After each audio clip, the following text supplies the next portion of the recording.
expressing individual, group, or institutional freedom with ethics and accountability. I'm not saying do it while. The ethical discipline that we need to follow in that area. There's accountability that we need to abide by.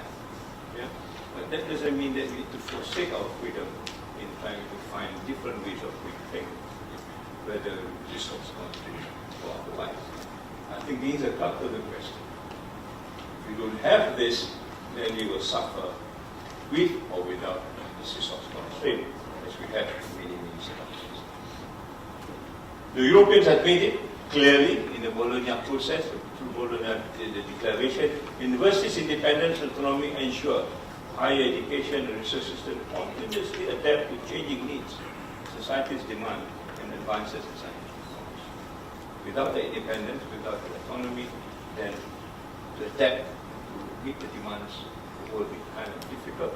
Often people who make the decision for us do not know what they're talking about. Yeah. With due respect, they are not the educationists that they are paid for. Mainly they are politicians. Mainly they take advices from other people.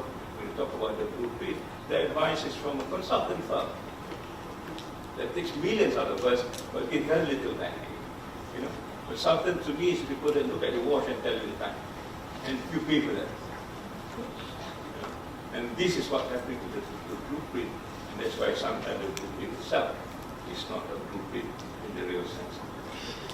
So you need to take this autonomy, and so that you can align on these four other perspectives. You can make your own decisions in terms of the future, and move on and on, and so on and so forth as we start. At the end of the day, end up accountable. You remain accountable. It's not as though that you make the decision and let it be. You remain accountable. You have to resign because you feel you resign.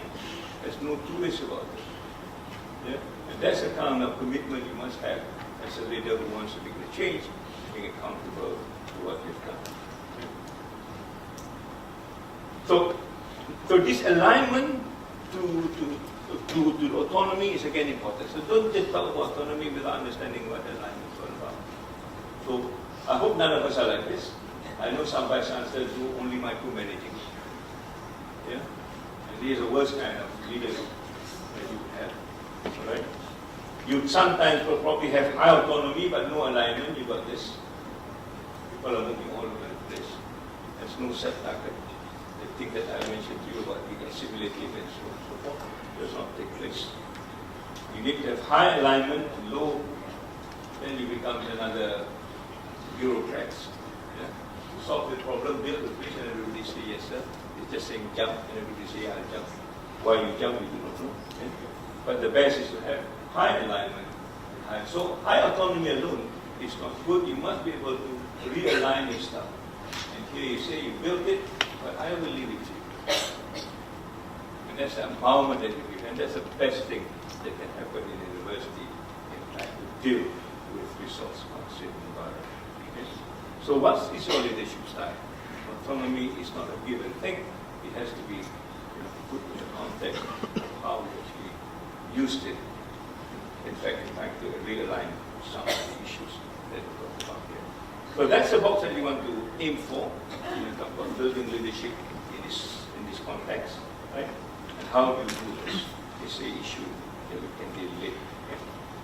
The Australian has done very nice work on how to work autonomy and authority, because autonomy sometimes also signifies authority. If you're 100% autonomous and you can become a dictator at the same time, right? And from their discussion here, you find that with high autonomy, this is probably the best leadership style you can get: delegating, empowering, and participating. Right? If you look at this score here, within efficiency and organization. But among this, the best is still empowering. So they talked about having high autonomy, but medium authority. So this is a balance that I talked to you about. This is a balance of heart and mind. It's not just the heart, it's not just the mind or the head. How do you actually come to that balance? I'm going to finish in 2 slides there. And that means that you need to give them clear instructions, what you need to do. Yeah? But at the end of the day, let them find their own solutions. You just tell them, this is the scope of what I want you to do, and you carry on. So you don't tell them how to do it in a kind of a prescription way. And that is what empowering is all about. So we need to have the skills of empowering so that autonomy can be best dealt with in that kind of a medium sort of disruption. I want to end by saying this. By talking about autonomy and some of these constraints, I think we've forgotten the issue of corruption. I mentioned to you earlier, there's now a research being done for corruption in higher education. Right? And I think it is something that you cannot dismiss. Look at South Asia. If the red indication is about the worst, I think we still have got problems with this. Until and unless you get rid of corruption in all its forms, including publication. Publication has gone into a corruption way also. A friend of mine, the people in the Netherlands now, are boycotting all the big publishers because they think these publishers are corrupt by using them to get business out of it. Okay? There's a person who just came to give a talk on how they are dealing with it. Now they are boycotting all these big publications because they want to get rid of corruption in terms of publication at the same time. But that's a different story. But just to let you know that our system is not a perfect system. Our system still tended to some sort of ill-gotten wealth somehow, including corruption. And until unless you take this into consideration at the same time, your ill or your resource constraint will remain as it is. Okay? So on that note, good luck to the future. Yeah? You are there on your own. But you need to develop the skill and the vision at the end of the day, trying to move forward as much as we could, while keeping to the ethos of education what it is used to be in many senses. So thank you very much.